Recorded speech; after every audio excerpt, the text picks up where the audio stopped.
ได้ผ่านเปลี่ยนที่คืนนี้โบเห็นคนบักลันเรียบร้อยแล้วอ่ะ ส่วนนี้สิไปใส่นอนแม่งตั้งกันว่าสิไป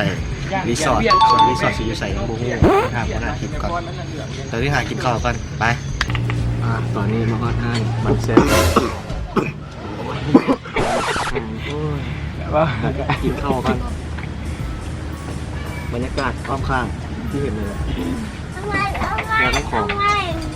ขนมเบื้องลาวใช่ไหมขนมเบื้องลาวถ้าไปกินอยู่เบื้องพุ่นกินบนเบื้องเขาเนี่ยจะเป็นคนไทยไทยสุขั้วลาวขนมเบื้องนี่คือขนมเบื้องลาวภาษาเวียดนามแบบเซลแบบภาษาจีนเนี่ยสกุปากสั่นเลยที่ไม่ได้บอกซิดนอนกูบทันกินก่อนไปหลอนแกนนะมึง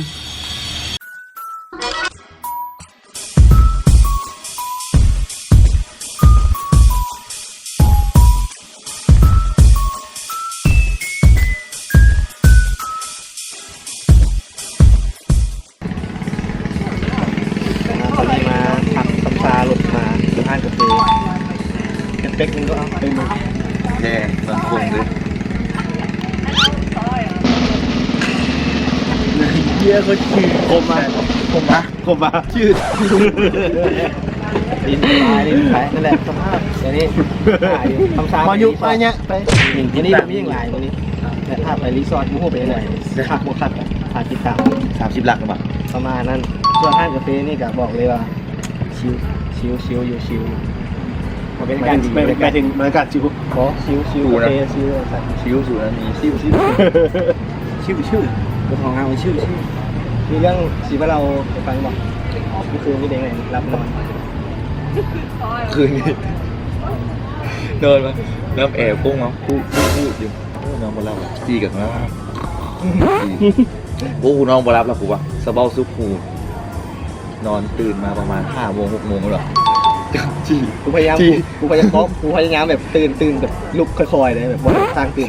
นี่กูไปนอนแหละกูยินเสียงไขประตูปุ๊บไขประตูบงเยี่ยมมันไขลงอากาศดิเรียบร้อยเลยกูดีดเลยมันดีดเลยเป็นกูดูได้กูการสินอนนะไปเขาไปกูกูละแม่งกูละจับใจอาบน้ำไปมึงบอกใจว่าเอ้ยกูสิบ่ากูแบบบอกใจกลัวตั้งเคาะเลยให้สูลุกเบิดขนาดแต่มึงลุกมาเหนียวแล้วกูกลัวบ่กูขอไปละมุกไปมึงต้องมาว่าเว้ยกูบ่ชวนขอไปละย่างจี2 คนย่างเลยไปกินข้าวลิงช่วยย่างคนถ่ายอยู่ขอเผาถ่ายอะไรวะโบเห็นเป็นบินแล้วทุกบินเป็นบินนั่นแต่เป็นออกไฟแต่6 โมงเลยเป็นออกกลับแล้วคนดวกอ่ะบ้าหัวเป็นออกไฟเช่าออกไฟสวยกว่าได้มึงมีคนมาใส่จับบัตรแดดร้อนใครจะมาใส่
ตอนนี้กลับมาพ่อละรีสอร์ท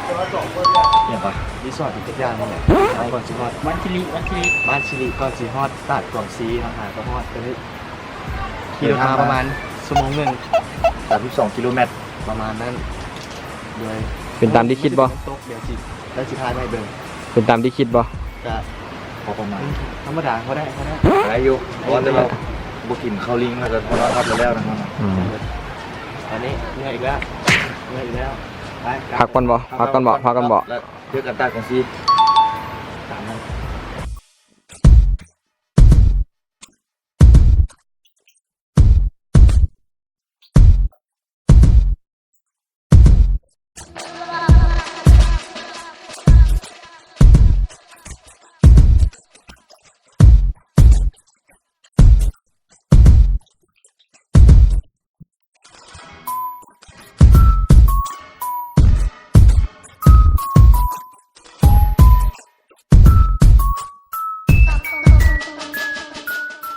ก็ต้องถูกว่าติด ฮอตโมงกินข้าวแล้ววันนี้ มาเทศออกตามประกบ ตอนนี้อยู่รีสอร์ทแห่งหนึ่งอยู่เหรอครับบ้าง ก็ยืนคือไอ้น้องสวดนะสุบุเคยยืน กินคือทหารนี่นะ สุบุ เมนูมื้อนี้ สุมักแต่แบบยืนนั่งตั้งกินในนี่แหละร้องเบิ่งความทุกข์กันนะโฮมสเตย์สวนคิวซึ ทุกไว้ กินแบบคนทุกข์แต่อาหารหรู คนทุกคนได้กินข้าวเลย เอาข้าวเหนียวไว้สั่งสมัคร บ่ได้สร้างเลย ข้าวเจ้าข้าวเจ้าเดี๋ยวสร้างเดี๋ยวให้เอวสร้างให้นะ สร้างข้าวเหนียวอ่ะ สร้างรู้อยู่สร้างรู้ สร้างวะ สร้างรู้อยู่สร้างรู้สร้าง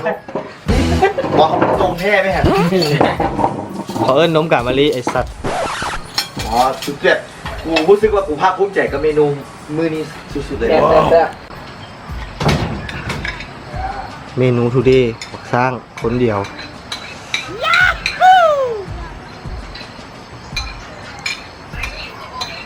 เป็นไงความรู้สึก แล้ว แซ่บเนาะ บุเคยกินข้าวแซ่บข้าวเหนียวมาก่อน เขาบ่จ่ายเตี้ยนี่เขาบ่จ่ายก็จักใจเขาบ่ได้จ่าย เดี๋ยวก่อน ลาก่อนวันนี้กับบรรยากาศโฮมสเตย์หนองพระบาง